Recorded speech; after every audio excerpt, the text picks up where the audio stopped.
Huo usanii ulianza mwaka gani? Usanii huu hapa nilianza mwaka 2004. 2004. Kwa hiyo umeshaanza kwenda kwenye matamasha mengi au bado hujaanza? Matamasha nishapita mengi sana, lakini ndio hivyo, wakishapata vile pesa tumeunganikana wananisaliti. Kwa hiyo wewe mwenyeji wapi? Mloda. Mloda.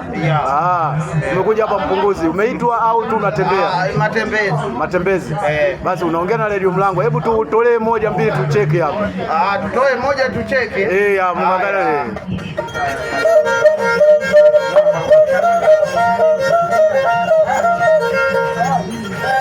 Haya, asante sana.